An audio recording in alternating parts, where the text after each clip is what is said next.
Is a $1,000 pocket knife actually better than a $10 pocket knife from Walmart? And it depends. See, this is the question that every blue-collar, hardworking person wants to know. If I spend my entire yearly paycheck on a single knife, all I gotta do is put a quick coat on this cupola and I can go home early. Oh no, I forgot to open the can. I shouldn't. Rather than 10 mediocre ones, will it actually make a difference in the real world? Well, in this video, I non-scientifically tested a $1,000 knife performance, as well as asked a few other serious knife people their opinions on this subject. How many of these people actually buy a $1,000 knife and use it? Those more expensive knives that attention to detail goes into absolutely is what drives that price. I also brought in a non-knife guy to see if he could rate these knives from least expensive to most expensive while knowing nothing about the knives he was rating. So you're not a knife guy, right? All right. That's it? This is gonna make so many people so mad. Should you buy once, cry once, or should you just settle for mediocre? Answer that question. I'll answer the question. Yeah, hey guys, so past me here, there's kind of a problem because at this point in time, I don't actually have a $1,000 knife or anywhere even close to that to test. Are there any brands or anything that comes to mind in like the $500 to $1,000 price range? If you can find either one of the models, the Grimsmo knives, Yep. absolutely, you're never going to find. Like, I have to keep it in its case. I love this knife so much, but I will use it. It's funny you mentioned that because that's on my list. The pinnacle of machining, performance, the way it feels in hand, the action, just the fit and finish, and the little bells and whistles. Like, he's got his logo and stuff underneath the pocket clip when you take it off. Like, it's you can see underneath it. Their birth dates inside the knife. There's little Easter eggs hidden inside the knife. And then when you get down to the fact that every piece of this, except for the bulbs, the ball bearings, But there's kind of a problem because these are kind of hard to find. We're sorry, your call cannot be completed as dialed. Please check the number and try again. I think I'm gonna have to hit the used market. And this is where today's video sponsor, BladeBinge.com, actually came in handy. I'm not kidding. Because not only was I able to find the knife I was looking for, but I got it completely unused at a slight discount. Because BladeBinge.com is the best way to buy or sell a used knife completely risk-free. Let me show you. So I just ordered a Grail knife from BladeBinge.com, and that was as easy as ordering anything else online. Guaranteed to show up or your money back. Ordering used knives online is sometimes sketchy. All right, my $1,000 Craigslist knife purchase came. No! And especially when you're talking about quite a bit of money. But again, that was as easy as ordering anything else online. Let's see if it shows up.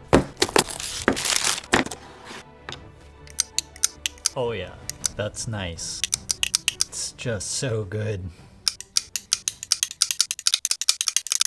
It's very clicky. And honestly, in my opinion, the action on this knife is about as good as you can get. Now, obviously, that's completely subjective. That's my opinion.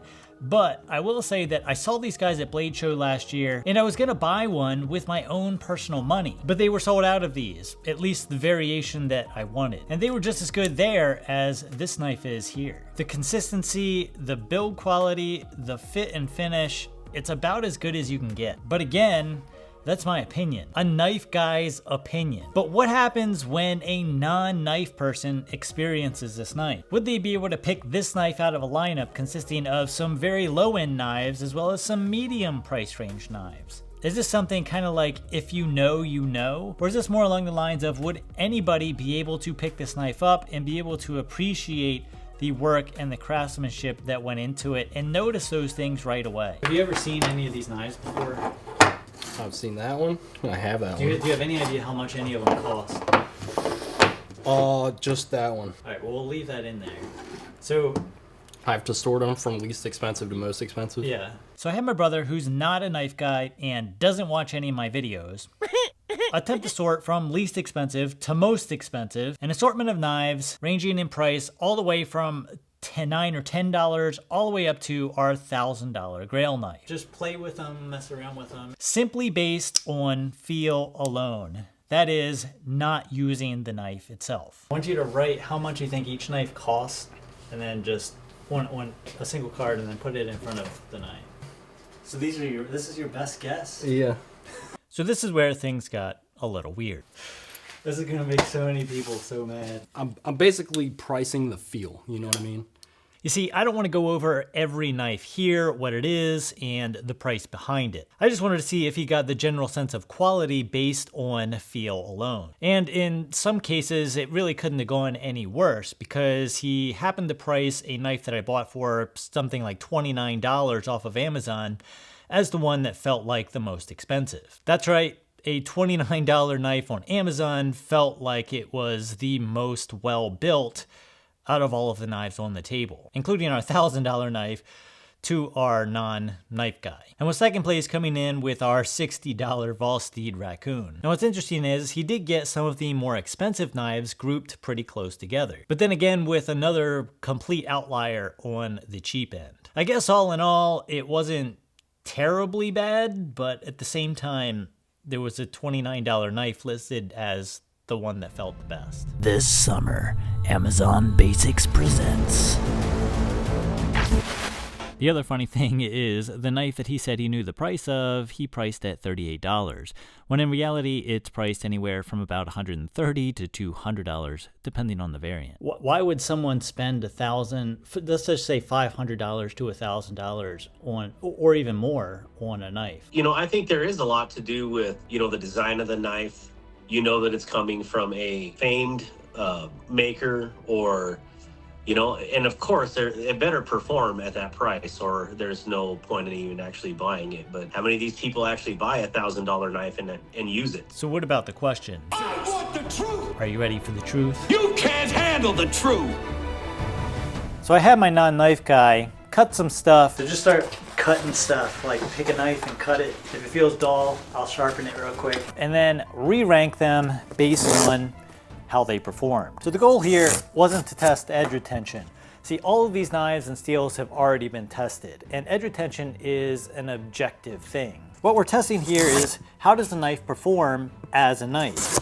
Cutting stuff. See, this is sort of like testing a car's horsepower versus how is the car to actually drive. You see, we can put a car on a dyno and get actual horsepower numbers, but that doesn't tell us anything about how the car is to actually drive. So as he was using them, I was sharpening them. Did you sharpen this one? No. This one sucks. That way he would always have a nice, sharp, fresh blade in order to take the edge retention completely out of the equation. So how did he do? Well, the results are in. So you're happy after using them? Yeah. And I think they need a little bit closer look this time. Oh my! So on the lower end, he was pretty much spot on. The only outlier was a super lightweight or ultra lightweight titanium MagnaCut folder he priced in with the lower end knives. I believe this is simply due to the fact that lightweight a lot of the times doesn't mean quality, and it can feel cheap despite the higher end materials and workmanship. Now right after the cheap knives, we have our $1,000 knife. What gives? Honestly, even after the price reveal, I don't know. What? Why? Is it made from diamond? Too, is there something you didn't like about it, or was it? It just seemed like it was... I just didn't have... I don't really know why.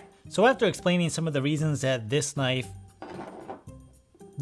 may cost $1,000, because you can't just, like, it will, but Feel it you can feel the grind. when you do that. Like there's blade play. The tolerances in terms of like blade opening and close, gritty on these cheaper knives. And breaking down some of the things to look for when evaluating a knife. It's not as like solid and crisp. No other knife on the table that feels like that. I'm still not sure it made any sense to our non-knife guy. You can feel the grind. Like you can feel like there's blade. You see, the problem with non-knife people is You have the luxury of not knowing what I know. so what about me, a knife guy, a user? Was it worth it? Does the knife perform? And for me, how does this knife compare to more reasonably priced knives?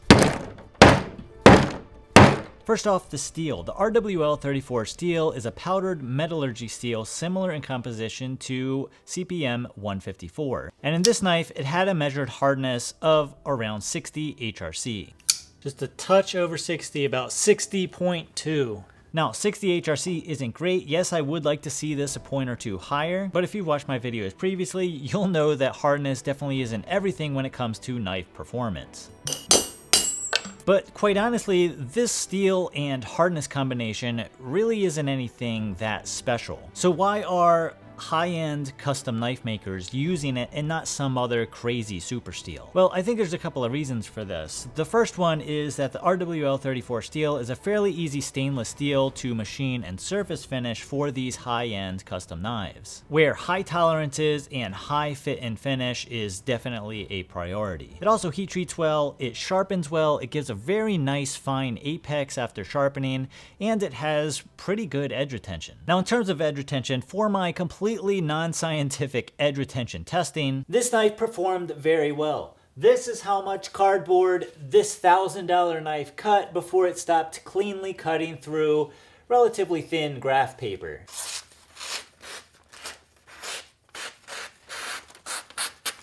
So it still actually is kind of cutting through it, but it's not great. Now, I have seen better than this, but not at this level. Not at this level of blade fit and finish. And speaking of fit and finish, I'm not sure that I've seen a knife with this level of precision, fit, and finish in terms of how the knife actually performs in the real world. The action, the pocket clip, the grip, especially for me, the grip is better than any other knife that I've ever owned and maybe ever felt, period. You know, I gotta say that I think this knife fits my hand better than any other knife, any other folding knife I've ever seen. And in hand, it's just a fun knife. It's hard to sit around with this knife in your pocket and not take it out and play with it.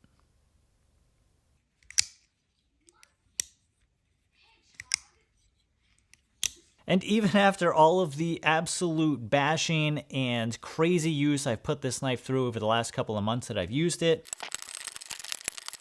yes! It's almost like this isn't the right tool for the job.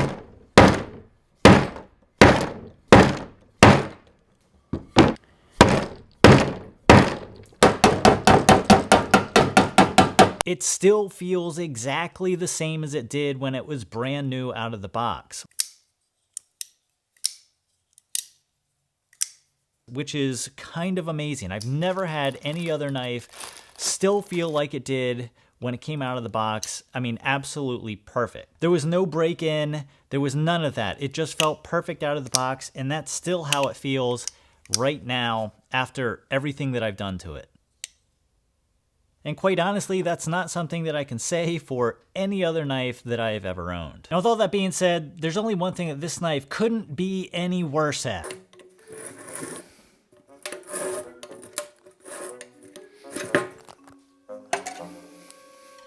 But it is good at slicing your thumb open. This is where the $10 Ozark Trails Walmart knife still reigns supreme. Ah, come on. Be sure to check out today's video sponsor. If you're in the market for a knife, be sure to check out bladebinge.com before you buy. And if you're selling, there's no better place to sell. Also, be sure to check out today's video contributors, Mike Emler, Crazy Sharp, and Darkwater Actual here on YouTube. Thanks a lot for your time and contributions.